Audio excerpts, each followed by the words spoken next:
Listo, ingeniero. Entonces estamos en hora. Podemos iniciar. Voy a pasar a compartir la pantalla y ustedes me van diciendo si se ve bien. Empezamos 9 en punto.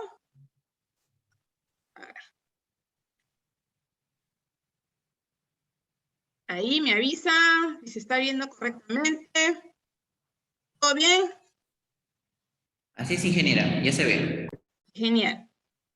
Importante que durante el transcurso del webinar pueden dejar, obviamente, sus preguntas en el chat para que vayamos respondiendo al final todas las consultas que tengo, ¿correcto? Entonces, vamos a pasar a trabajar el IPRC de trabajo remoto.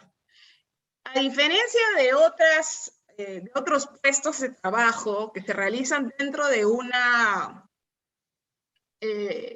locación, que puede ser, por ejemplo, una planta, que puede ser una oficina, el trabajo remoto es una situación completamente nueva porque es producto de la pandemia, es producto de una situación de emergencia.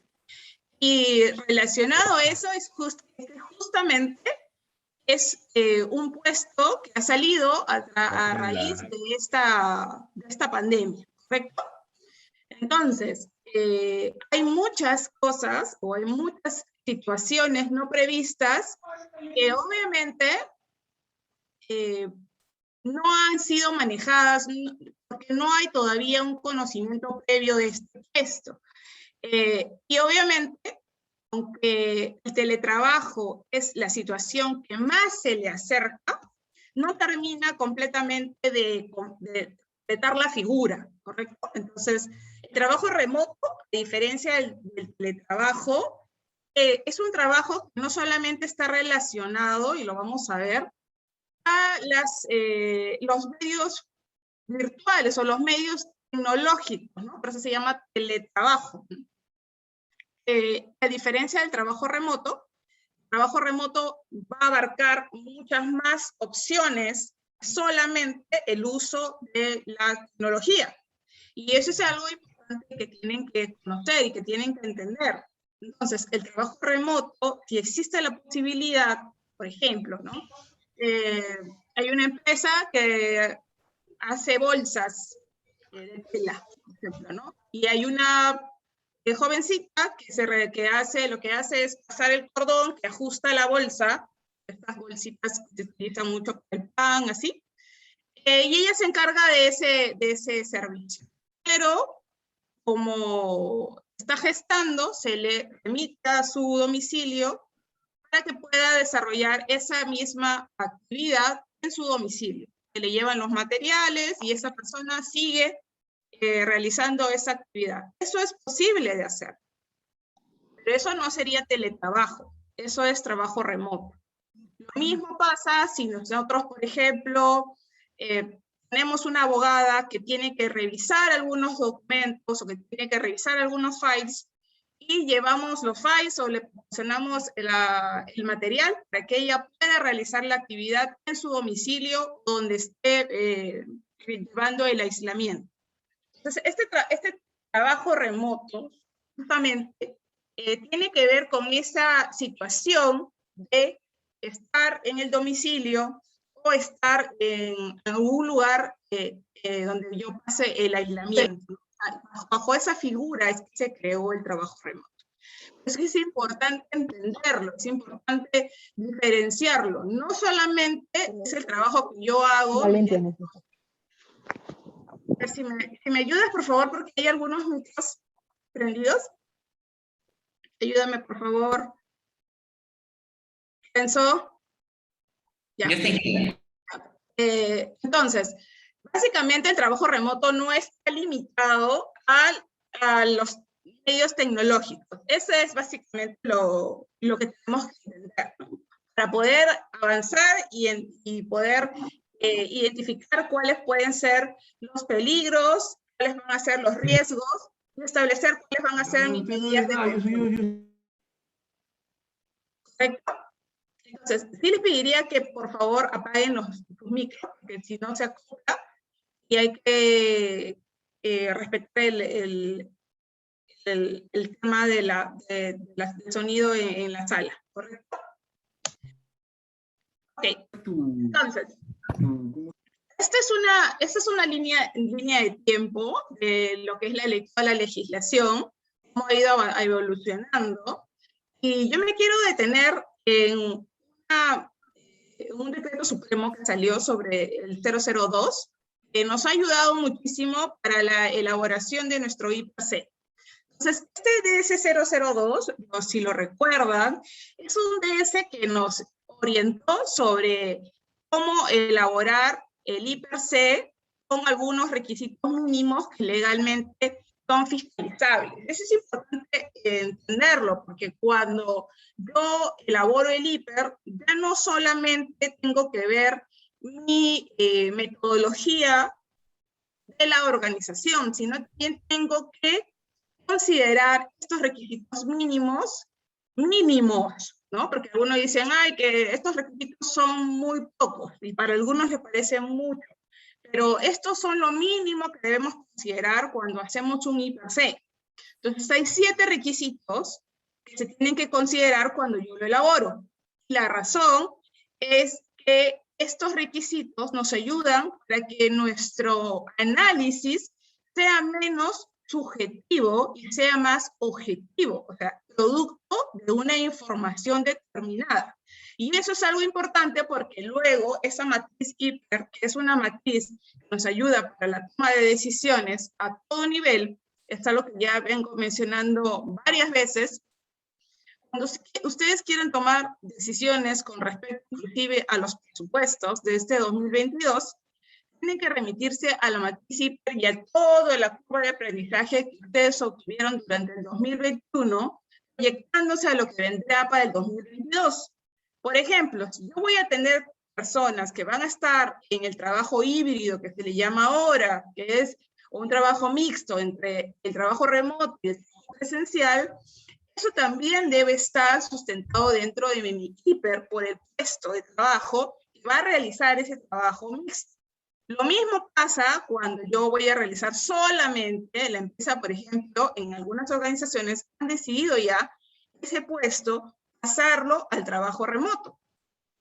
Es posible, por supuesto que es posible, si la organización así lo ha decidido, es posible. Sin embargo, hay que tener en cuenta muchas otras consideraciones, porque lo vamos a ver a continuación.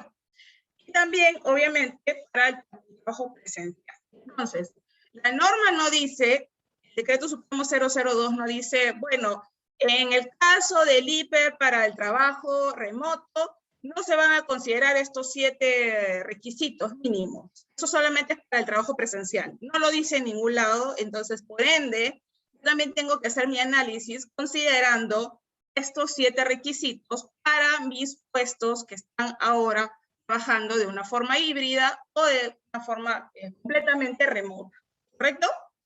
Entonces, sí se entiende que hay una diferencia entre el teletrabajo y el trabajo remoto que hay que tener en cuenta. Ahora, el trabajo remoto se ha extendido, pero también puede ser que la organización ya haya decidido, porque conozco algunas organizaciones, y ya decidieron que algunos puestos se van a mantener de esa forma, ¿ok?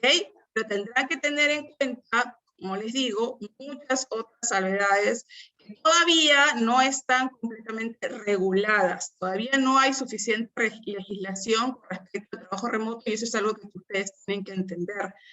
¿Por qué? Porque muchas de las herramientas, mecanismos que ustedes utilicen dentro de su sistema de gestión tienen que ser producto de su propia realidad.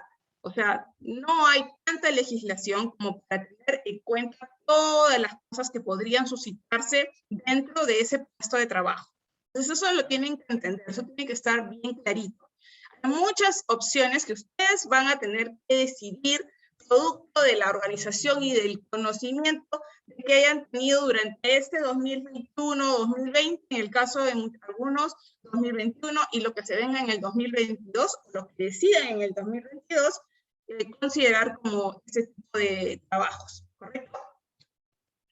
Entonces, cuando hablamos de trabajo remoto, de repente tenemos una idea y me encantaría trabajar, ¿no? Como antes estábamos de repente en la oficina, decíamos, ay, me encantaría trabajar en mi casa, ¿no?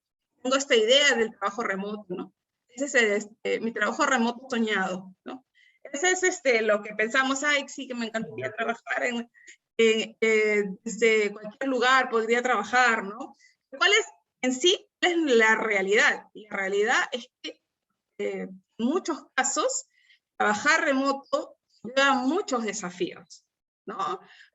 ¿Por qué? Porque todos estamos en casa, todos están en casa, o sea, el esposo está en casa, la esposa está en casa, el hijo está en casa, no hay colegio, y eso lleva algunas, digamos que doble presencia, tengo que ser papá, tengo que ser mamá, tengo que ser hijo, tengo que ser, ¿no? Tío, y de repente vivo con mi sobrino, y eso pues conlleva a muchos desafíos que hay que tener en cuenta sobre este tipo de trabajo. No es que sea malo ni bueno, sino que hay que encontrarle las soluciones y los mecanismos para justamente garantizar que ese trabajo cumpla con las condiciones mínimas de seguridad y salud para evitar que exista cualquier accidente o enfermedad ocupacional. No solamente estoy hablando de accidentes, sino también de alguna enfermedad ocupacional, como puede ser que más adelante tenga algún aspecto relacionado al estrés o tenga algún aspecto relacionado pues, a la depresión,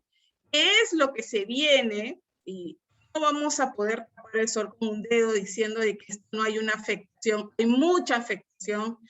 Y si ya se están notando las afectaciones por este tipo de trabajo, no solamente por el encierro, sino por muchas otras condiciones ambientales, condiciones de entorno que nos produce estos trabajos dentro de casa, ¿correcto? A veces soy solamente un trabajador, alquilo un cuarto, estoy solo, completamente solo. Entonces, eso también conlleva pues a algunos desafíos con respecto a las organizaciones. ¿Cómo van a manejar esas situaciones? ¿Cómo pueden manejar todas las situaciones?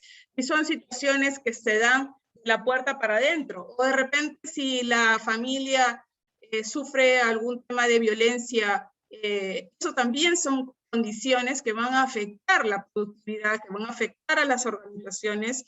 Obviamente, al afectar al trabajador, se afecta a la organización, porque no hay una sin la otra. Entonces, es importante tomar las acciones respectivas, ¿correcto? Entonces, algunas diferencias relevantes sobre entender qué es el teletrabajo y qué es el trabajo remoto. Básicamente, el teletrabajo, como les había indicado, es un trabajo que se caracteriza por el desempeño de la labor a través de medios informáticos, ¿no? A través de telecomunicaciones, a través de todos los medios que nosotros conocemos. Pero obviamente este trabajo ya se había venido dando en muchos casos, ya había teletrabajo, y esto ya tenía una ley, que es la ley 336 o 3006.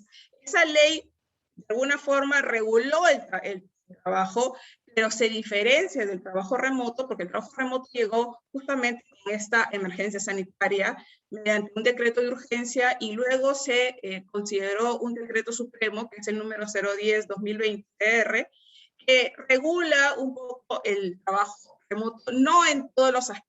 Luego se han dado guías, y luego se están dando algunas cositas, pero no en su totalidad, porque obviamente estamos recién en la curva de aprendizaje, estamos aprendiendo sobre este tipo de trabajo. Como les digo, este trabajo no solamente está relacionado propiamente a los sistemas informáticos, sino también podrían ser cualquier medio, lo dice claramente. Esta es una prestación de servicios subordinada con la presencia física del trabajador en su domicilio o el lugar donde se realice el aislamiento, utilizando cualquier medio o mecanismo que posibilite realizar las labores. Si yo tengo la posibilidad de realizar las labores que hacía en el trabajo en mi casa, podría darse el caso, si así se solicita, yo pueda tener este tipo de trabajo remoto. siempre que obviamente la naturaleza de las labores lo permita, ¿no? No en todos casos se puede dar, por supuesto, no en todos casos se puede dar. Yo no puedo abrir una zanja desde mi casa, no puedo colocar un encofrado desde mi casa, no puedo hacer esas cosas, ¿verdad? No puedo limpiar un ventanal telepáticamente, ¿no? Entonces, lo que tenemos que tener en cuenta es cuáles son los puestos que sí pueden realizar ese tipo de trabajo. También, no solamente que puedan realizar, sino que también la organización tiene que ver cuán factible es para la organización tener trabajadores en remoto. O sea, económicamente también se tiene que hacer la evaluación. O tener trabajadores en remoto, pues conlleva, ya de repente ya no tienes el gasto de alquilar oficinas o de pagar la luz, el agua, los servicios, etcétera, en determinado lugar, pero sí hay otras consideraciones que vas a tener que tener en cuenta cuando has decidido que ese puesto ya se va a dar de esa forma, ¿correcto? Otra de las diferencias importantes del teletrabajo contra el trabajo remoto, el teletrabajo estaba regulado y también indicaba claramente que el teletrabajador es responsable correcto del uso es responsable del uso correcto de todos los equipos que se le proporcionan y también de su conservación. Eso es si, por ejemplo, la organización le proporcionaba los equipos. Pero si el trabajador proporcionaba los equipos, en ese caso, el empleador debe de pagarle, ¿no?, una compensación para el uso de estos equipos. Eso ya estaba regulado con respecto al teletrabajo. Respecto al trabajo remoto, hay una parte que siempre se deja pues, en el aire, ¿no? Cuando dice que cuando los medios o mecanismos para el desarrollo del trabajo remoto sean proporcionados por el trabajador, o sea, por ejemplo, mi máquina, mi internet, etcétera, pueden acordar la compensación de los gastos adicionales derivados del uso de tales medios o mecanismos. La palabra pueden no implica un deber. Y de ahí queda pues un vacío, como siempre, un vacío legal con respecto pues a cómo es que se va a desarrollar el trabajo. ¿Me pagan? ¿No me pagan? ¿Me pagan por mi internet, por mi luz, por mi agua? ¿Sería necesario hacerlo? ¿Sería, digamos que legalmente es correcto? Yo sé que hay muchos trabajadores en este momento están realizando actividades y ellos están inclusive utilizando sus propios equipos, ¿no? Entonces, algunas empresas envían, por ejemplo, una silla ergonómica a la casa o les envían las computadoras o les envían las laptops o todo lo que necesiten, no solamente estos equipos, como les digo, pueden ser otros materiales para poder desarrollar su trabajo, pero no tenemos ni la menor idea de dónde lo están haciendo, no tenemos ni la menor idea si están cumpliendo con el uso de la silla, si están usando los mecanismos correctos, si de repente han dejado de usar esa laptop y están usando la suya propia. Desconocemos varias cuestiones que son de la puerta para adentro. Cualquier cosa. ¿Ok? Otras cuestiones importantes del teletrabajo es que este teletrabajo habla sobre la capacitación que hay que tener con los medios informáticos, las telecomunicaciones, todos los medios que se van a emplear. También lo indica el trabajo remoto. En este caso, habla también sobre las restricciones en el empleo de tales medios. O sea, por ejemplo, porque el teletrabajo también habían opciones de tener acceso a información sensible por parte de la organización, y obviamente yo tengo que colocar mis candados para evitar de que esa información se filtre. Y había sobre convenios de protección de datos, y todo eso es importante también considerarlo, tanto en el teletrabajo como en el trabajo remoto.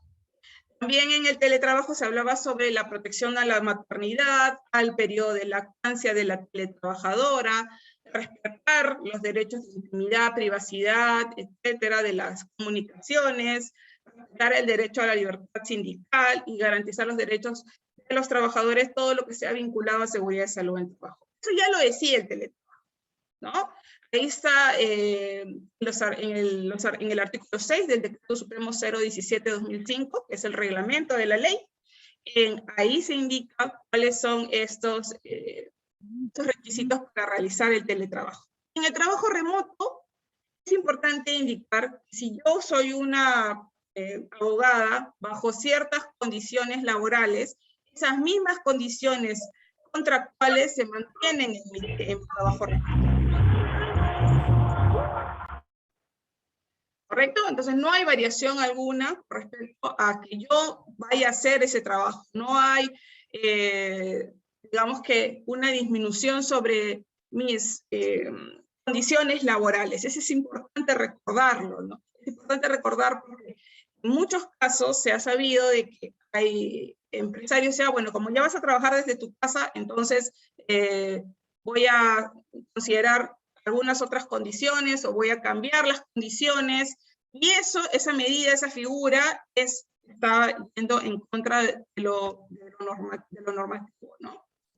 Luego, hay que informar sobre las medidas de seguridad. Aquí es importante que ustedes tengan en cuenta que el trabajo remoto es un trabajo que ha venido producto de la pandemia, que requiere hoy más que nunca haya una comunicación. ¿Por qué? Porque desde la casa hacia la organización o hacia el trabajo, las comunicaciones a veces tienden a cortarse y es el momento donde más se deben afianzar las comunicaciones. Se tienen que colocar canales claros, flujos de comunicación claros, matices de comunicación claras para determinar cómo se va a proceder a informar al trabajador. Tienen que hacer un seguimiento de esta comunicación. Si está siendo efectiva, si se está entendiendo. ¿Por qué? Porque esa es una forma de garantizar también que yo estoy cumpliendo con esa información de las medidas de seguridad y salud.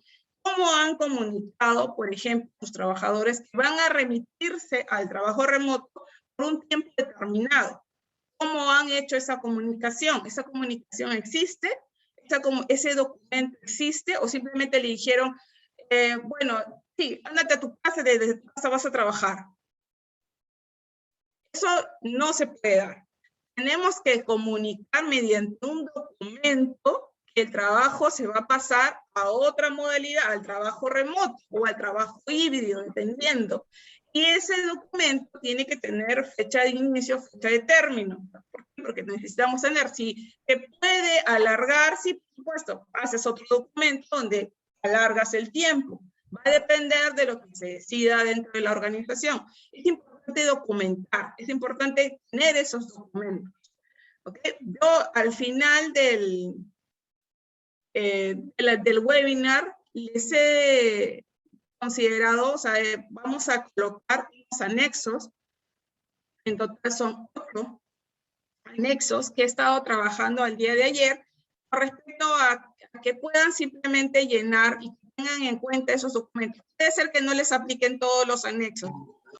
En total hay como 8 anexos que he considerado que son importantes documentar. Esos anexos ustedes van a completarlos, van a revisarlos, revísenlos, mírenlos, si de repente ya los tienen o ya los implementaron, genial. Si no los han implementado, comiencen a hacerlo, que no es retroactivo, tienen que implementarlo de ahora en adelante. Bueno, si no lo hice ahora, bueno, ahora sí voy a dar el aviso de que tu puesto ha pasado a ser un puesto de trabajo remoto y que estas van a ser las recomendaciones y las medidas de seguridad y salud en el trabajo que vas a tener en cuenta dentro de tu domicilio. ¿Okay?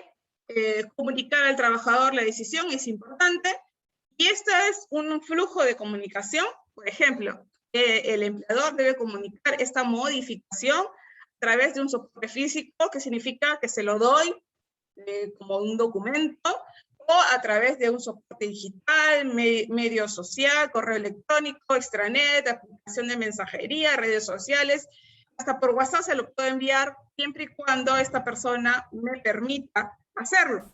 Y es importante también esa parte. Cuando ustedes hacen las comunicaciones, normalmente muchos tenemos correos que tienen la extensión, ¿no?, de la misma organización, pero no somos todos. En muchos casos están usando sus correos personales, entonces cuando estén usando sus correos personales, por favor, establezcan documentariamente que el trabajador permitió el uso de su correo personal o de su celular personal para la recepción de la comunicación. Así queda bien claro de que se está aceptando que ese vínculo se va a dar, que ese enlace se puede dar, que esa forma de comunicación se puede dar, porque son mis correos personales y son mis números personales. Entonces, si la empresa obviamente pues, tiene un correo corporativo de la organización, ya no es necesario eso, simplemente la comunicación se tiene que dar porque obviamente ese es un correo de la organización, ¿correcto? El contenido de la comunicación tiene que indicar la duración de este trabajo remoto, los medios o mecanismos para la comunicación, la parte responsable de proveer estos mecanismos, las condiciones de seguridad y salud que se van a dar a través de esta situación, obviamente, de esta prestación de este servicio, y la sola comunicación del empleador ya constituye una constancia para el trabajador, de que esa es la forma de cómo él está prestando sus servicios. Eso es importante considerar. ¿Ok? Entonces, es la documentación que yo he armado. Obviamente aquí solamente es una imagen, después les voy a enviar los documentos. En total son 8 anexos. Mírenlos, verifíquenlos, adecúenlos a su realidad, adecúenlo a lo que ustedes requieran, porque obviamente estos anexos indican sobre, por ejemplo, condiciones y medidas en seguridad y salud en trabajo. Es importante que la comunicación al trabajador sea, ahora más que nunca, sea muy clara, sea muy directa, sea muy documentada. Porque, por ejemplo, si el trabajador tiene la opción, no lo sé, tendrá la opción de trabajar, ¿en qué ubicación de la casa va a trabajar? Es importante indicar eso. Es importante indicar en qué ubicación vas a trabajar. ¿Por qué? Porque si, por ejemplo, yo soy el trabajador que me han proporcionado una silla ergonómica, que me han proporcionado los mecanismos, que me han proporcionado las condiciones para poder, o los elementos para poder realizar mi trabajo. Pero no los uso, y por ejemplo trabajo todo el día en mi cama, entonces no tengo forma, como empleador, no tengo forma de conocer o de saber o tener la garantía de que esa persona está usando la silla, la está utilizando correctamente, está utilizando el mouse correctamente, el mousepad está utilizándolo. No tengo esa garantía porque no estoy. En el caso del trabajador tengo que asegurarme de que esa persona conozca, sepa que yo le estoy proporcionando y él tiene unas medidas y recomendaciones que seguir con respecto a este trabajo remoto. Es importante esa indicación. Ok, hasta ahí, ¿tenemos alguna pregunta? Voy a compartir. Ya registré mi asistencia. Ok. Ya. Todas las preguntas, por favor, pónganlas en el chat. Es en el chat que vamos a revisar las preguntas y después las va a leer Renzo para mí. ¿Ok? A ver, ¿tengo alguna pregunta en el chat? Por el momento no hay preguntas, ingeniera. Ok, continuamos entonces. Entonces, la definición de peligro no ha cambiado, obviamente, mantenemos la misma definición de peligro según el DS número 005, DS número 005, que es el reglamento de la Ley de Seguridad y Salud en el Trabajo, la 29783, eso no ha cambiado, eso no hay ninguna variación, sigue siendo una situación o característica intrínseca de algo que pudiera, que sea capaz de ocasionarme un daño, ¿correcto? Entonces, esa definición es muy amplia. Tenemos que tener en cuenta que durante ese trabajo remoto, ¿cómo vamos a considerar estos peligros? ¿Quién debería de identificar los peligros? Mi sugerencia es siempre que utilicemos la herramienta más importante para hacer el IPC. el que está realizando la actividad, que es el trabajador. Entonces, el trabajador es esa información que te va a ayudar a poder establecer una matriz de este trabajo remoto que sea válida. ¿Qué mujer para no ser?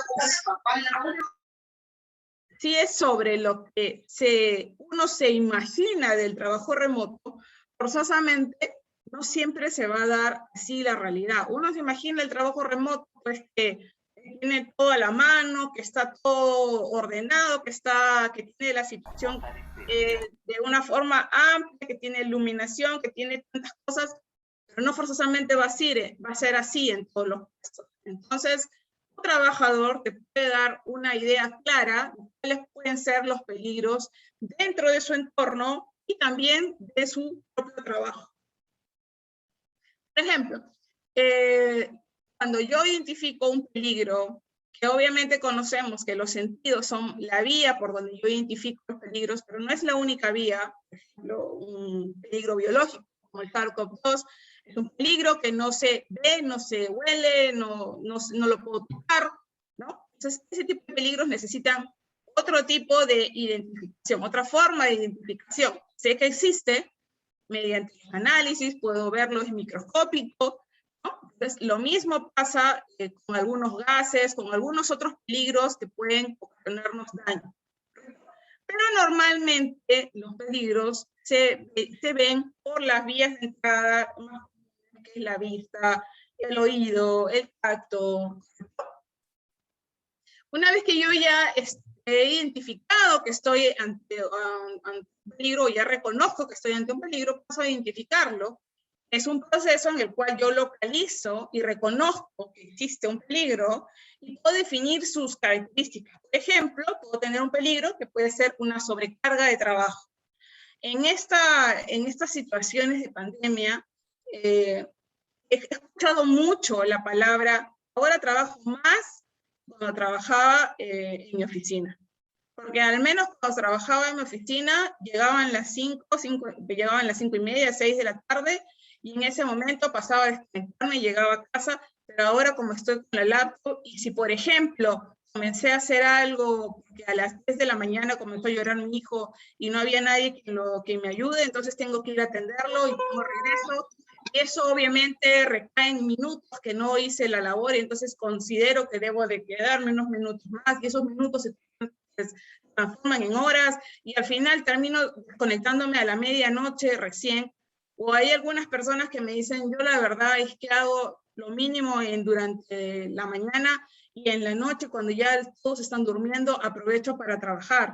Todos esos cambios, todas esas modificaciones, como son tan personales, como son tan únicas, y no podemos igualar, ningún domicilio es igual al otro, hay tantas posibilidades, infinitas posibilidades de tu trabajador esté haciendo, ¿no? Porque puede estar hoy día trabajando en la cocina, y luego va a trabajar en la sala, y luego en el cuarto, y etcétera, etcétera.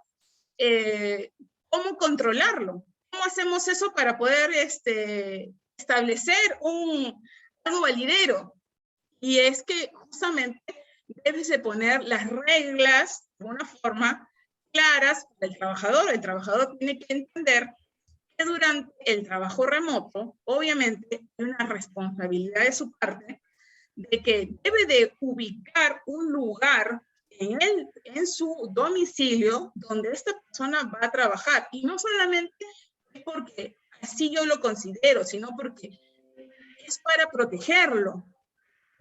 Porque si, por ejemplo, ahora se le ocurre trabajar en la cocina, y por ejemplo, en la cocina hay otro tipo de peligros, entonces yo no voy a poder ayudarlo en ese sentido. No puedo saber exactamente dónde va a realizar la labor. Lo que sí puedo decirle, o sea, explícame cuál es la condición, dónde has elegido dentro de tu domicilio realizar el trabajo. En eso te puede ayudar tu trabajador, porque él es responsable. No puedo llegar hasta un punto de saber exactamente hacia dónde se va a movilizar, ¿correcto? Pero sí puedo identificar con él, por ejemplo, que haya una sobrecarga de trabajo, como se está dando mucho, y Y también debo de tener en cuenta el cumplimiento de esta disposición, que es la que mencioné al empezar el curso, al empezar el webinar, es sobre el DS número 002 y sobre los 7 requisitos que debemos de contemplar cuando realizamos un hiper. Eso no ha cambiado. Así que tenemos que tener en cuenta esos requisitos. ¿Correcto? Ahora, el primer requisito es que las actividades, considerar las actividades rutinarias, no rutinarias y de emergencia. ¿Correcto? Así como las situaciones de emergencia que se podrían presentar a causa del desarrollo o con ocasión del mismo. ¿Correcto? Ahí hay una parte importante que considerar, que es las actividades rutinarias, no rutinarias y de emergencia que podrían presentarse a causa del desarrollo del trabajo o con ocasión del mismo. ¿Correcto? Entonces, por ejemplo, ahí podemos ver en las fotos cómo se realiza un trabajo remoto. Se dan cuenta, unos en la sala, otros en la cocina, porque tienen más privacidad, porque así lo han decidido, etcétera, etcétera, etcétera. Pero, ¿cómo elijo yo mi actividad rutinaria? ¿Cuál sería una actividad no rutinaria?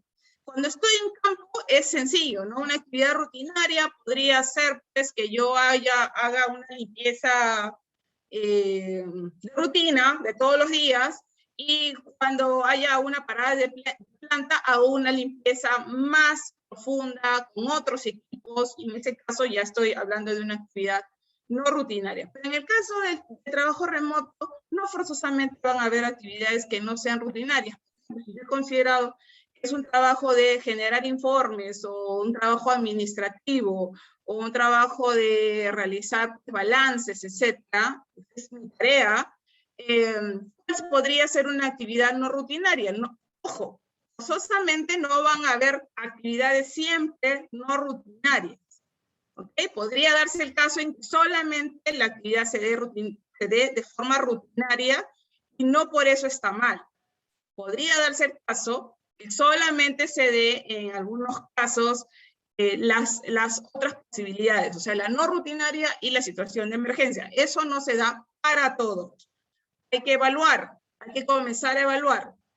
Si ha habido una actividad fuera de lo que consideran su rutina, y si ustedes la mapean, la identifican, y el trabajador obviamente la identifica, como que esto se podría dar en una situación, considérenlo, pónganlo ahí. Eso va a estar determinado al conocimiento que tengan de ese puesto de trabajo. ¿Correcto? En el caso de las condiciones previstas existentes, así como la posibilidad de que el trabajador que la ocupe sea especialmente sensible a determinados factores de riesgo. Ahora, los factores de riesgo pueden ser tanto factores personales como pueden ser factores propios del ambiente de trabajo. Es un factor personal, puede ser que tenga un practicante que apenas ingrese, esté trabajando de remoto y no tiene todavía las competencias, entonces necesito asignarle un seguimiento, algo un poco más de comunicación, ¿no? Esta forma evita, obviamente, o limita, no evita, limita que yo sepa exactamente cómo se está sintiendo este colaborador al ser un practicante. Entonces tengo que proporcionarle un seguimiento, a poner un responsable que sea a cargo, que esté verificando. ¿Por qué? Porque los practicantes normalmente tienen muchas dudas, porque es parte de su práctica, que no conocen todavía todos los procesos, y en ese caso hay que tener más consideración con su puesto. ¿Okay? Entonces estos factores de falta de conocimiento o yo le asigno una actividad nueva, bueno, entonces como se retiró este puesto de trabajo de tesorero, entonces el contador va a ser tesorero y también va a hacer trabajo de contabilidad, porque el tesorero, bueno, por un tema de reducción, ya no lo voy a considerar. Entonces tú vas a hacer ahora también de tesorero. Y el contador puede ser que conozca, puede ser que no conozca o que conozca limitadamente. Entonces, en ese caso también hay factores derivados de esa carga de trabajo que hay que tener en cuenta para aplicar las medidas de control. Y los factores derivados de, obviamente, las condiciones ambientales al estar en un trabajo remoto, como en este caso. Entonces, por eso les indicaba siempre, las reglas del juego tienen que ser claras cuando hacemos trabajo remoto. Las reglas del juego, al igual que hay disposiciones dentro de la organización sobre cómo es el uso, sobre que este es tu lugar de trabajo. El trabajador no anda de un lado a otro, ¿verdad? Una organización no está, bueno, voy a trabajar en el kitchen y después voy a ir a trabajar en la recepción y ahora llevo mi máquina al parque y ahora llevo mi máquina de repente al jardín y en la cochera. No, así no funciona, ¿verdad? Lo mismo pasa en el trabajo remoto. Ustedes tienen que designar junto con el trabajador cuál va a ser ese lugar donde se va a realizar su actividad y verificar también si es un lugar el más óptimo, digamos, para poder realizar la actividad y también darle unas recomendaciones y consejos con respecto a esta designación. ¿Ok? Entonces, importante eso sobre los factores de ambiente de trabajo. Identificar también, evaluar los riesgos existentes o posibles en materia de seguridad relacionados a los ambientes de trabajo o la organización del trabajo. Por ejemplo, en esta foto podemos ver a esta persona que está trabajando de una forma, de una postura que no creo que resista mucho tiempo, porque está con las piernas cruzadas, está con una almohada. A ver, quiero saber cuántos están trabajando así en este momento, o están viendo este webinar así en este momento. Pero la idea es que hay que indicar bien que el ambiente, la organización del trabajo puede conllevar también a determinados peligros que no forzosamente hayan sido mapeados antes en ese puesto de trabajo, sino son producto de este nuevo entorno, de este nuevo ambiente o de esta nueva forma de organización. Eso también hay que considerarlo. En el punto 4 hablábamos de incluir las medidas de protección de los trabajadores, obviamente en situación de discapacidad, en riesgos de procreación o de las mujeres embarazadas también. Esto también se tiene que considerar en el IPER, ¿no? Y ustedes saben que todo lo que es mujeres embarazadas o digamos que en un proceso de lactancia, estas personas son prioritariamente derivadas a un trabajo remoto por ley. Entonces no hay ahí un tema de que puedo asistir, sino que básicamente se prioriza que estas personas, que estas mujeres, hagan ese trabajo remoto. En el caso del trabajo remoto, se puede considerar, algunos me decían, ¿cómo yo voy a hacer un monitoreo? ¿Cómo puedo hacer un monitoreo en su casa? Me voy a ir con las medidas me voy a ir con el dosímetro a la casa y voy a hacer la medida de ruido, voy a tener que ir a medir su mesa, voy a tener que ir a mirar la iluminación de la casa. Entonces, no, definitivamente no vas a poder, el trabajador incluso podría negarse, podría quizás darte muchas facilidades, pero la probabilidad y el costo que representa ir es algo que no podría asumir las organizaciones. Pero lo que puedes hacer es valerte de la información del trabajador. Lo que más afecta, o digamos que lo que más podría afectar, que tú no monitoreas todo, ¿verdad? Cuando tú haces un puesto de trabajo, monitoreas en función a la matriz hiper de riesgo, ¿verdad? A las condiciones del entorno. Considerando eso es que se realiza el monitoreo ocupacional. Y obviamente también del conocimiento que tengas de la información del médico ocupacional o de la vigilancia del médico ocupacional, que también te puede dar una data para saber exactamente qué monitorear. ¿Ok? Entonces, con esa información, puedes tú realizar junto con el trabajador algunas indicaciones o algunas consideraciones a tener en cuenta. Algo que podrías hacer, que también se viene haciendo, en nuestro caso, hemos hecho mucho monitoreo psicosocial, por ejemplo, para los trabajadores que están de remoto. Porque el monitoreo psicosocial sí es posible realizarlo mediante las vías virtuales, mediante un Zoom, mediante una entrevista, e inclusive virtualmente se llenan algunas encuestas, dependiendo de la metodología que se utilice, ¿no? Y se puede realizar algún tipo de monitoreo ocupacional para estos puestos. Y ergonómicamente puedes proporcionarle también tu silla, la silla que he llevado, la silla regulable que tú utilizabas en tu trabajo, se puede llevar a la casa y solicitarle que esa sea su silla de uso, para evitar que tú tengas que hacer algunas mediciones de su mobiliario, ¿correcto? Y para el caso de las investigaciones, que es el punto 7 que hay que tener en cuenta, en el caso de que hayan habido incidentes o accidentes en estos tipos de trabajos remotos, que lo más común ahora, por ejemplo, son el tema musculoesquelético y también el tema del túnel carpiano, que es algo que se da por el uso obviamente del mouse, por el uso de la posición, de la postura, todo eso sí lo puedes considerar, eso sí tienes la data para poder considerarlo dentro de lo que es tu IPRC. Otro de los puntos que se tiene que tomar en cuenta son los datos recopilados del producto de la vigilancia médico-ocupacional. Ahí tu médico o el profesional de la salud tiene que considerar cómo está tu muestra, cómo está tu población, qué es lo que está pasando con tu población. De repente el estar en casa está generando que haya un sobrepeso del grupo que tú hayas hecho, la del monitoreo o la evaluación médica, que hay algún tema de pérdida de visión, si hay un tema de todas las condiciones que podrían darse producto de la vigilancia médico-ocupacional, también deben ser consideradas dentro del IPC, dependiendo de la población. No, aquí no estamos evaluando uno por uno, estamos evaluando un muestreo representativo dependiendo de la población que haya sido observada. Ok, entonces, si habíamos visto que el peligro era la sobrecarga de trabajo o la sobrecarga de trabajo, ¿no?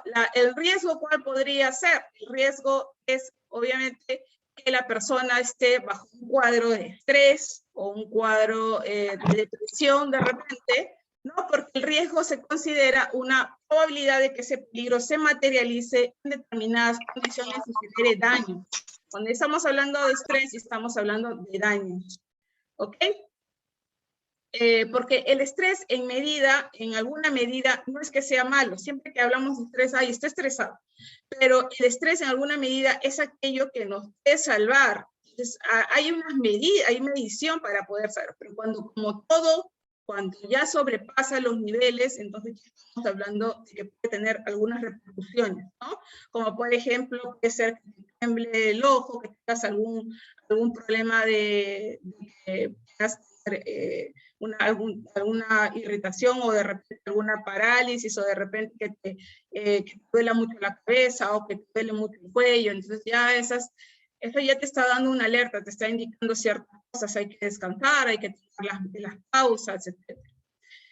Como siempre, yo he considerado el RRM 050. Ustedes deben saber que para todo lo que sea matriz hiper, la matriz hiper mantiene muchas metodologías. Pueden utilizar la matriz hiper también, no solamente las de la RM 050.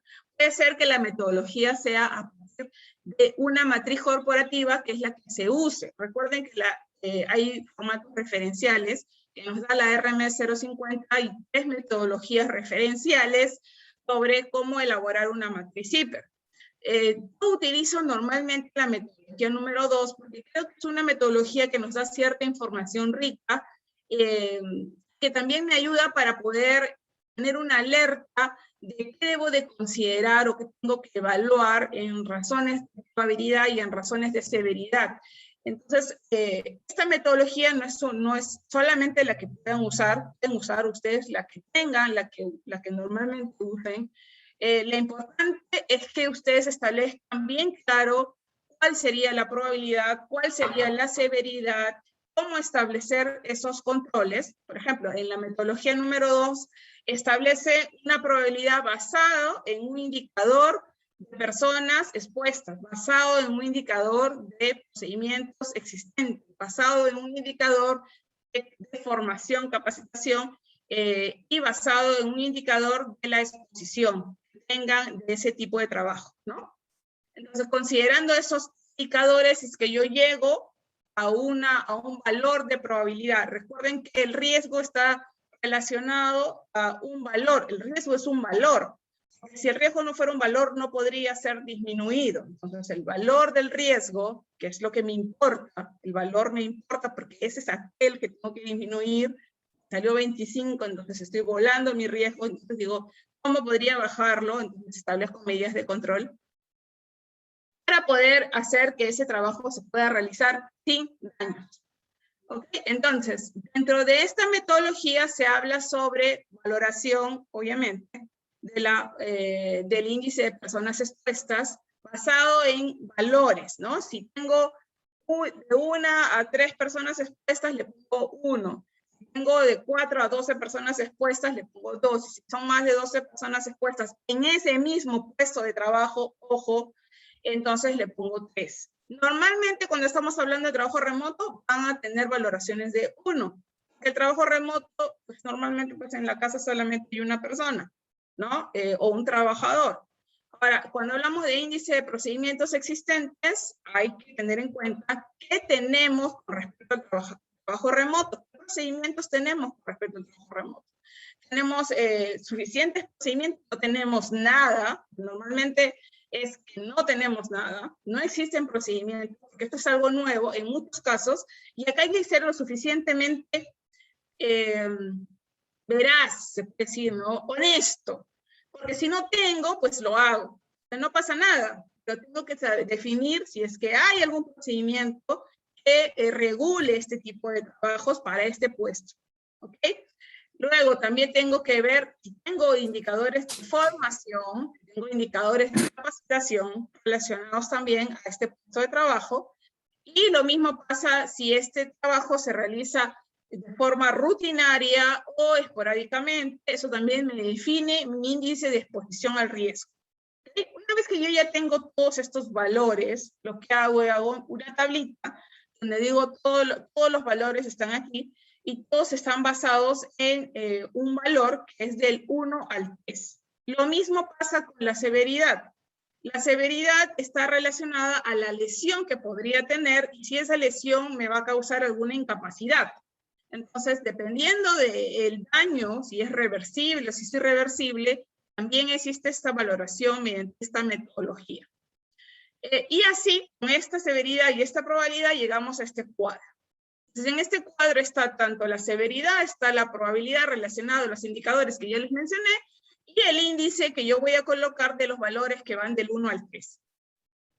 Y después que yo ya tenga todo ese cuadro elaborado, yo puedo decidir qué acciones tomar dependiendo de la interpretación que le dé a ese valor, ¿no? Entonces, el valor está relacionado a la multiplicación que se dé entre la probabilidad y la severidad. Así rápidamente, lo he dicho, espero que se haya entendido, y no se preocupen que vamos a verlo con un ejemplo para que quede más claro.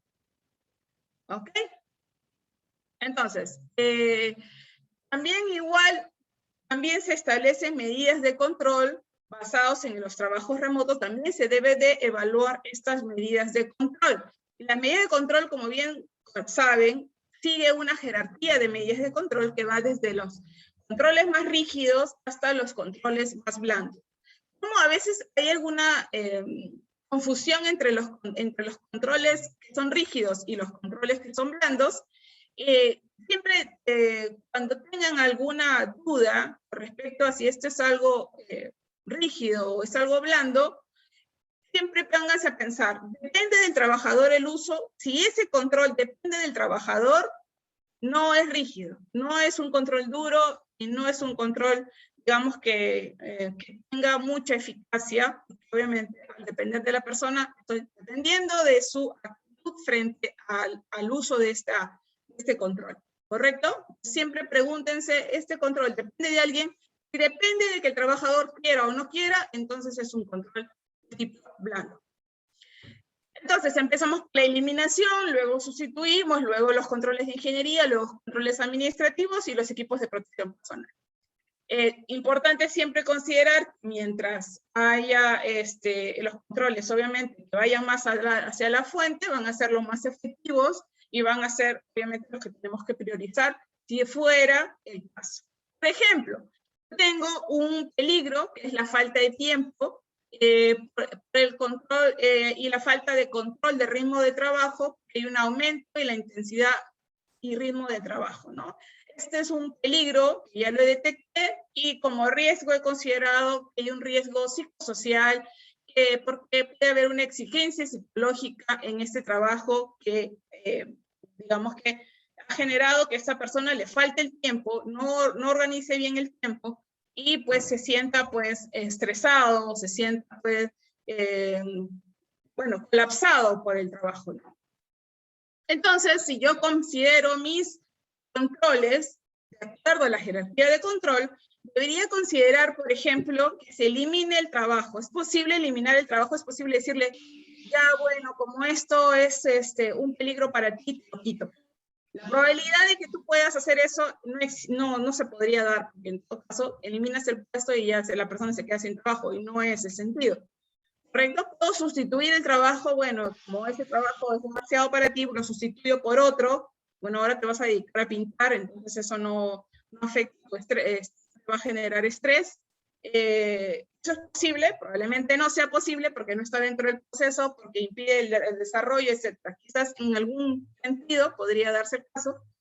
Y luego aplico mi control de ingeniería. Es posible que haya algo dentro de este proceso que desarrolle este trabajador, donde lo pueda hacer de forma automatizada, que se pueda desarrollar de otra forma, utilizando de repente inteligencia artificial o utilizando otro tipo de mecanismos para disminuir esa carga. Hay cosas que se puedan realizar, tengo que evaluarlo, y si son cosas que no dependen del trabajador, entonces se consideran como controles de ingeniería.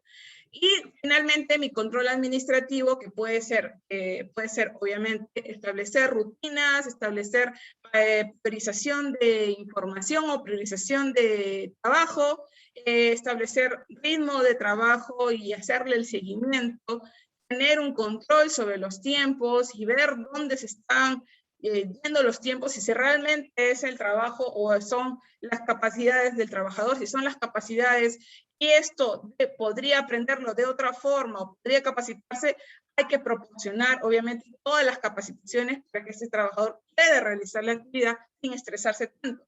A veces hay personas que dicen, bueno, me mandan a hacer cosas, por ejemplo, en Excel.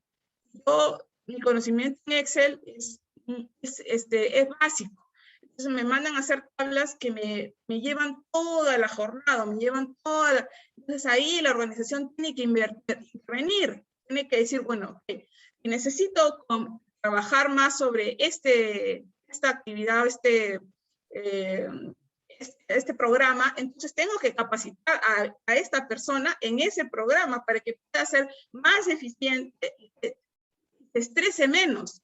¿Por qué? Porque el tiempo que esta persona va a demandar, pues no es igual que una persona experta que maneja muy bien el programa, que hace lo que quiere con eso, que trabaja tablas dinámicas, que trabaja así. Entonces, obviamente tiene menos estrés, porque lo hace muy rápido, porque lo termina rápido y lo termina a tiempo, pero no todos tenemos esas mismas capacidades y para eso el trabajador tiene que dar la información requerida para decir, ok, necesito más capacitación, me vas a asignar este trabajo, necesito conocer esto más a profundidad porque me está demandando demasiado tiempo para hacer una tablita, que esto lo podría hacer una persona capacitada, pues en mucho menos tiempo.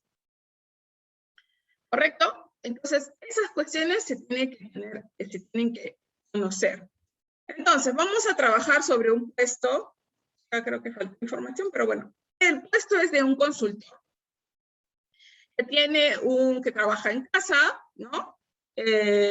Y hemos identificado algún peligro psicosocial, por ejemplo, ¿no? El peligro el riesgo de factor de riesgo psicosocial.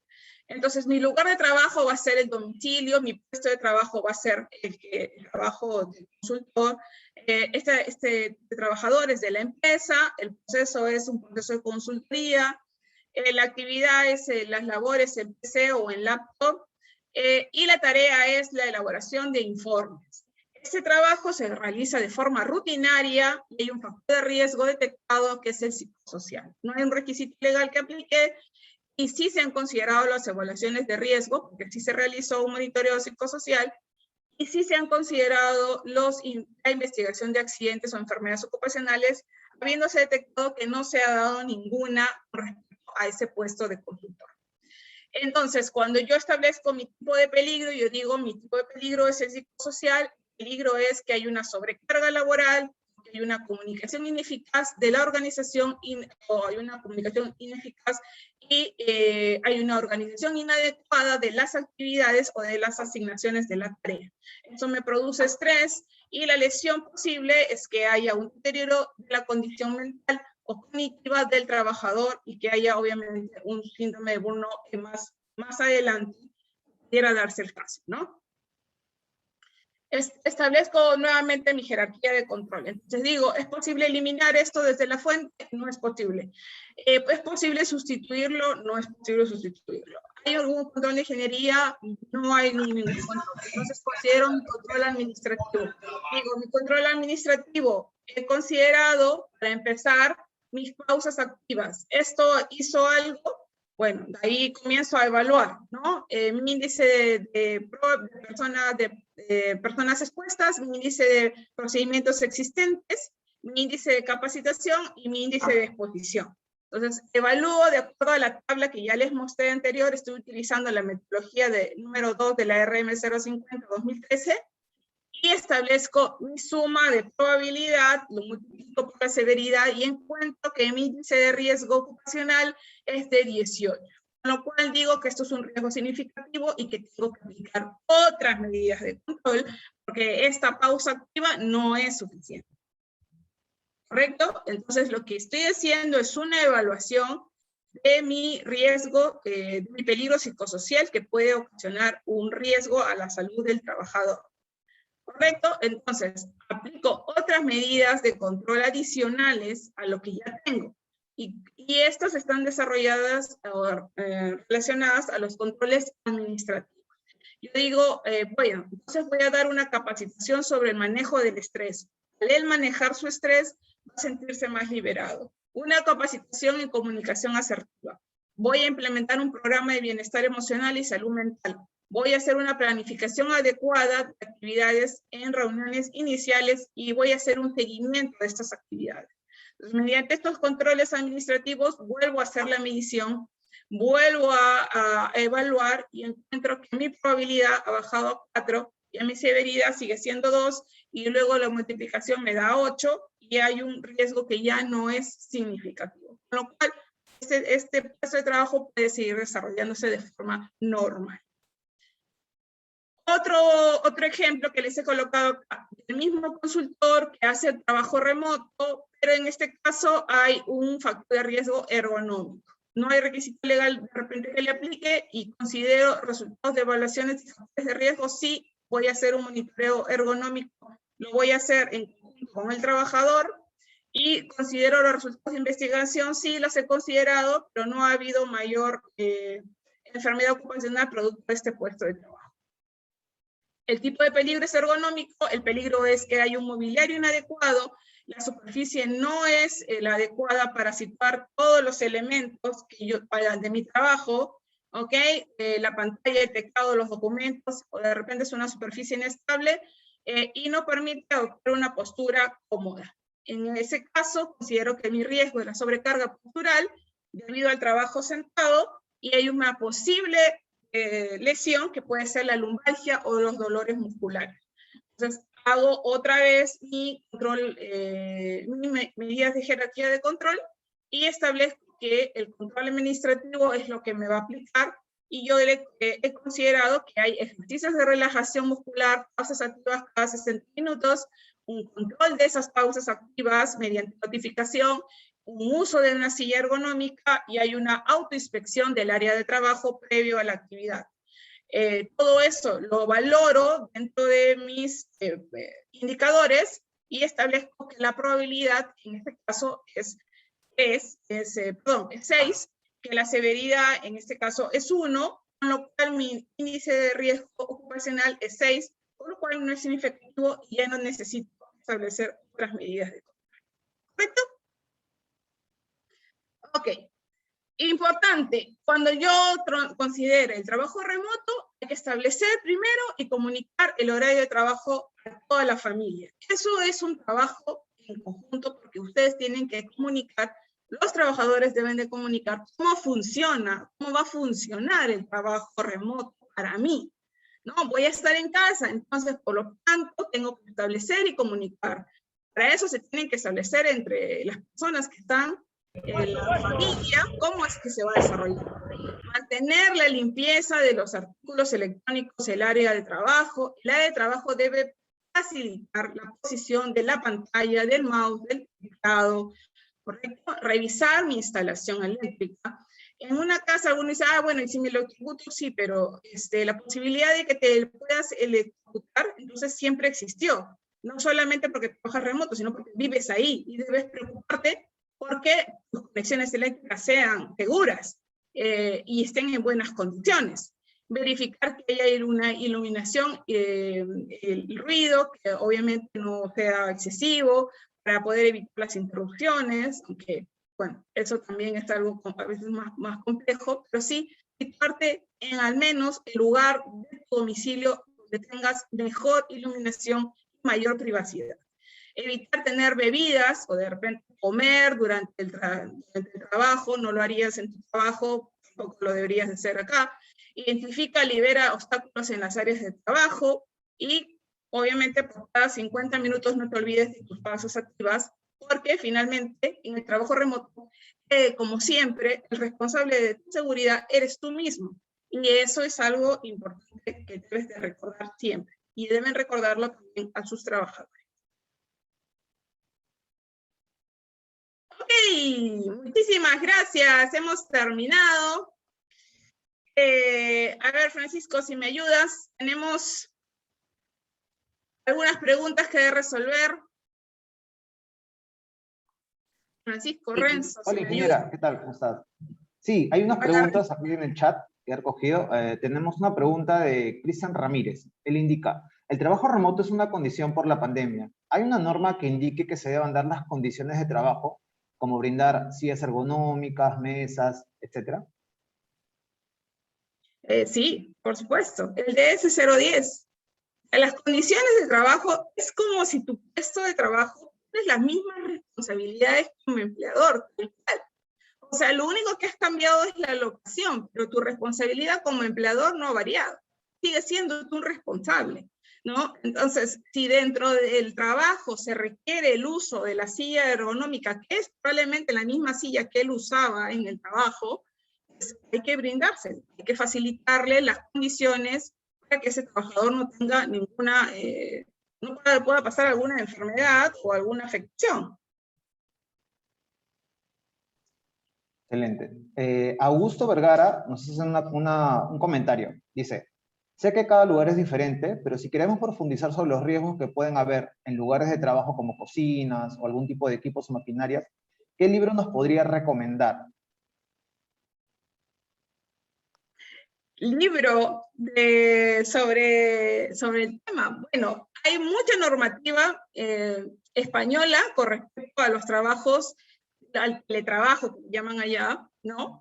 Que podrías utilizar en este caso, ¿no? Pero a diferencia de la norma española, en el Perú se ha diferenciado lo que es teletrabajo con el trabajo remoto. El teletrabajo ya tenía una norma, ya se venía dando, ¿no? Y el trabajo remoto todavía es un proceso que está en pleno aprendizaje y obviamente pues no hay mucha literatura con respecto a eso, ¿no? Correcto. A ver, acá otra pregunta de Danilo Alonso. Él dice, en mi empresa tenemos solo gerentes en trabajo mixto. ¿Debo incluirlos en el IPRC? Claro, todos los puestos deben estar en el IPC. Todos los puestos deben estar en el IPC. No hay ningún puesto que debe dejar de estar, porque la evaluación es por el puesto de trabajo, ¿correcto? Entonces no debemos dejar, por más que sean los personal de confianza o personal de alta dirección, no exime de que esta persona deba de tener sus controles. Y última pregunta. Jorge Manrique nos dice, ¿dónde se ubica dentro de la jerarquía de controles la vacuna contra el COVID-19? Es discutible, ¿no? La vacuna del COVID-19 no se ha considerado como casi, algunos lo consideraban como una medida de control de tipo eliminación, pero no, o sea, eliminación podría ser considerado dentro de lo que es la superficie, ¿no? O sea, por ejemplo, perdón, la vacuna. Del tipo de eliminación porque obviamente elimina en cierta parte la vacuna, pero no es del todo correcto. La vacuna no hace que el virus se muera, o sea, lo que hace es que el sistema esté inmunizado, pero no mata al virus. El proceso de eliminación no mata, no es que vaya a eliminar el virus, no funciona por ahí, ¿no? Lo mismo decían, ¿no? O sea, cuando hablamos, por ejemplo, del alcohol, y decía, el alcohol, ¿en dónde lo sitúo en la jerarquía de controles? El alcohol, el hipoclorito, la lejía, ¿dónde lo sitúo en la jerarquía de controles? ¿Dónde lo pongo? Lo pongo en eliminación. Bueno, no es que te vas a tomar el alcohol y la lejía, no puedes hacer eso, y tampoco eso eliminaría el virus, o sea, no funciona por ahí. Eliminaría quizás de forma parcial para lo que son los objetos, para lo que son tus manos, ¿no? Todas esas cosas. Lo mismo pasa con la vacuna. La jerarquía de control ahí en el tema de la vacuna sería más ligado a un control administrativo, pero ahí tiene sus consideraciones, ¿no? O sea, si yo lo tuviera que colocar, lo colocaría como un control administrativo y no de eliminación. Hola, buenas tardes. Yo tengo una consulta referente a eso que acabo de mencionar. La vacuna, para empezar, sería un control porque no es lo que la empresa brinda, sino es por parte del gobierno. Muy aparte, tenemos que considerar que no todas las personas no están obligadas a vacunarse. Por ejemplo, en la empresa donde yo estoy trabajando, hay casos de 3 a 4 colaboradores que no quieren vacunarse, entonces la organización no puede obligar a los trabajadores a vacunarse, entonces no sé si se consideraría como un control. Lo he visto en varios controles, en varios hiper, he visto la vacuna como un control administrativo, porque así lo ha designado la organización sobre la vacunación. Pero sí, en todos los casos, la vacunación es un proceso voluntario, es un proceso que si yo no lo considero, podría darse el caso. En otros países, sí es una cuestión obligatoria, inclusive para trabajar. Hay que tener en cuenta que la organización también puede colocar sus propias reglas. Eso también hay que considerarlo. O sea, la organización podría colocar sus propias reglas con respecto a la vacunación si así lo considera o así considera el puesto de trabajo. No puede, de repente, no puede aplicar para todos, pero podría ser que la organización así lo haya considerado. Hay que tener en cuenta eso, porque eso también lo he visto. Muchas gracias. Ok, lo importante es que cuando se desarrolle cualquier hiper de trabajo de remoto, hay una persona que es elemento clave del hiper de trabajo remoto, y es el trabajador en el trabajo remoto. Lo mismo que cuando ustedes realicen el hiper del soldador. ¿Sabes quién es la clave del hiper del soldador? El soldador. Entonces, cuando tienen que preguntarle a las personas dentro del puesto de trabajo, y ellos son la mejor información que ustedes pueden tener, para poder desarrollar un hiper que sea efectivo, que sea un hiper real, no lo que yo pienso que podría pasar, no, el hiper que sea lo más ajustado a ese puesto de trabajo. Y si hay alguna situación muy específica, una situación muy particular, no significa que el hiper voy a hacer por cada particularidad, no, pero puedo tener algunas consideraciones, algunas medidas específicas para este puesto, dado esta particularidad que pueda darse, ¿no? Que pueda considerarse, ¿no? Como pueden ser las comorbilidades, como puede ser que haya trabajadores que tengan más de 65 años, eso también se debe de considerar, ¿ok? Entonces, bueno, no sé si hay alguna otra consulta en el chat, por favor. ¿Cómo tengo acceso? Los anexos. Sí, los anexos se los vamos a pasar en la lista que ustedes han llenado, donde se han registrado para la asistencia el día de hoy. En esa lista vamos a enviar estos anexos. Ahorita se los voy a pasar. se los voy a mostrar. Yo hice los 8 anexos para que ustedes tengan en cuenta que hay que tener documentación. Esto es importante para establecer una documentación correcta, o sea, la documentación que me pueda ayudar. ¿Ahí lo están viendo? ¿Ahí están viendo los anexos? No, ingeniera, todavía se ve la compartida de PowerPoint. Ahí están los anexos. ¿Ahí? Ahora sí. Ya, ok. Estos anexos, por ejemplo, que voy a pasar, son anexos que están relacionados, por ejemplo, a las medidas, condiciones y recomendaciones de seguridad y salud en el trabajo. Y ahí están algunas condiciones que debe tener el lugar de trabajo en domicilio o el lugar de aislamiento. Las medidas de prevención y autocontrol en el lugar de trabajo remoto. Como les digo, el trabajo remoto depende mucho del trabajador y el trabajador tenemos que hacerlo responsable de tomar las decisiones. Por eso, este es un nivel mucho más elevado relacionado a la seguridad y salud en el trabajo. Porque cuando nosotros hablamos de seguridad y salud en el trabajo, siempre hablamos de supervisión. A veces el supervisor te dice, ponte el casco, arréglate esto, asegúrate tal, ¿no? En este caso del trabajo remoto, no hay eso. No tengo esa posibilidad. Yo me tengo que hacer responsable de mi seguridad. Yo me tengo que hacer responsable de ubicarme en un lugar que sea seguro. Yo me tengo que ser responsable de ver mis conexiones eléctricas, me tengo que ser responsable de hacer mis pausas, porque si no, en todo caso, yo me estoy arriesgando. Este es un nivel más de la seguridad y salud en trabajo, pero es algo importante sobre el proceso de sensibilización que tenemos que tener con nuestros colaboradores, de hacerlos partícipes del sistema de gestión de seguridad y salud en trabajo. ¿Ok? Entonces, ahí tengo los anexos. Este es el anexo 1. Ustedes pueden modificarlo, si consideran pertinente modificarlo. Hay un checklist también de la lista de chequeo para gestionar los riesgos del trabajo remoto. Ahí pueden ver la lista de chequeo. Hay un anexo sobre el instrumento de la matriz de valoración de riesgo para el trabajo remoto. Hay otro que es la matriz de programación de actividades. Recuerden que es importante mapear las actividades del trabajador.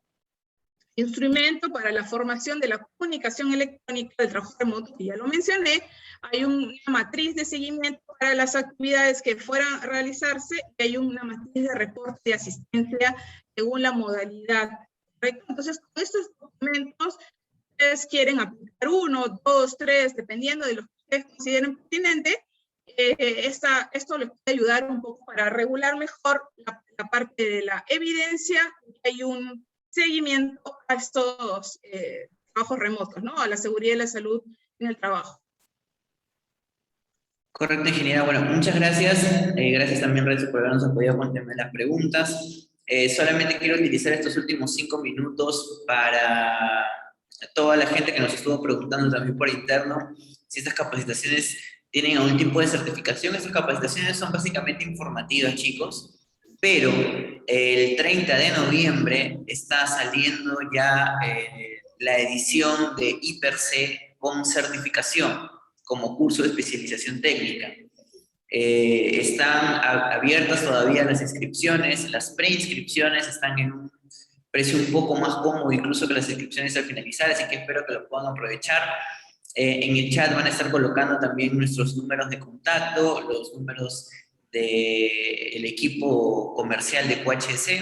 Y solamente quiero conversar un poco con la ingeniera, de repente su experiencia es una capa en lo que es IPERC, así que de repente nos puede dar un pequeño detallito de qué cosa vamos a profundizar en este curso de especialización técnica.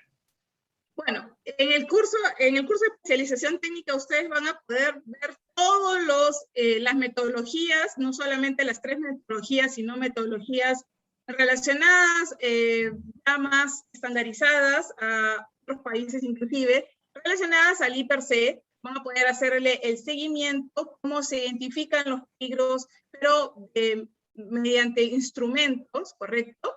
Cómo se establecen estos 7 mecanismos o estos 7 requisitos que tenemos que tener en cuenta, pero no son los únicos, hay otros varios, y sobre todo de cómo se establece la documentación y cómo se gestiona la documentación para poder responder ante una fiscalización o ante una auditoría, porque es importante saber de que no solamente existen las fiscalizaciones del SUNAFIL, sino que si yo soy una empresa que está certificado, que estoy en proceso de certificación de una ISO 45000, también tocamos esos mecanismos dentro de lo que es el curso de alta especialización en IPC, y solamente son 16 horas trabajadas, muy bien trabajadas, de IPC íntegramente, son 4 días full IPC para que te vayas un capo y ya no tengas ninguna pregunta con respecto a cómo se gestionan tus peligros en tus puestos de trabajo. Listo, genial, muchas gracias. Bueno, chicos, a todas las personas que han llenado los links de participación, le vamos a estar enviando un correíto el día de hoy en el transcurso de la tarde con los documentos que hemos mencionado, los anexos que ha mencionado la ingeniera y algunas otras sorpresas, incluyendo también esta promoción para poder llevar este curso de especialización técnica este 30 de noviembre. No se vayan a olvidar que los cupos sí son limitados, así que nada más me queda agradecerles, invitarlos también en nuestra siguiente capacitación, que será la próxima semana, sobre cómo afecta el hostigamiento sexual en el trabajo. Pueden compartirlo a sus familiares y también compañeros de trabajo. Y no queremos irnos sin antes poder tomar la fotografía. Andrea, todo tuyo. Hola, ¿qué tal? ¿Cómo están todos? Gracias, ingeniera, por la exposición. Bueno, como siempre les digo, síganos en las redes sociales, manténganse activos en Facebook, somos más de 18.000 personas, así que cada vez estamos creciendo más y más. Síganos en LinkedIn, en Instagram, y bueno, ahora sí voy a pasar a la fotografía final. A ver, verlos, algunos. Hola Joel, hola Danilo, hola Miguel Ángel, Flora Ordóñez, hola Miguel Ángel García, ¿cómo estás? Marcos Ayala, ahí está ahí Efraín. Hola, Dianita. Chávez. Ahí está William Navarro. Hola, William. ¿Cómo estás? Carlos Vega, Isaías Arenas. ¡Ay! ¿Cómo estás, Isaías? Eduardo, qué bueno verte. ¿Cómo estás? Ahí está Carlos Mesa, Carlos Vega, Julio Iriarte, Humberto, Augusto Vergara. ¿Cómo estás, Augusto? Sonríe, Augusto, sonríe. Ahí está Tatiana, Carlos Mesa. Ok. Un abrazo inmenso a todos. Me encantó volver a verlos. Y obviamente nos estamos viendo en el curso del IPC. La foto, Andrea. A ver, la cuenta de 3. 1, 2 y 3. La siguiente foto. Para la foto. Una más. Y la última. Listo, ya estaría la foto. Muchas gracias a todos por participar. Gracias. Ok, un abrazo inmenso. Que tengan un lindo fin de semana y nos estamos viendo próximamente.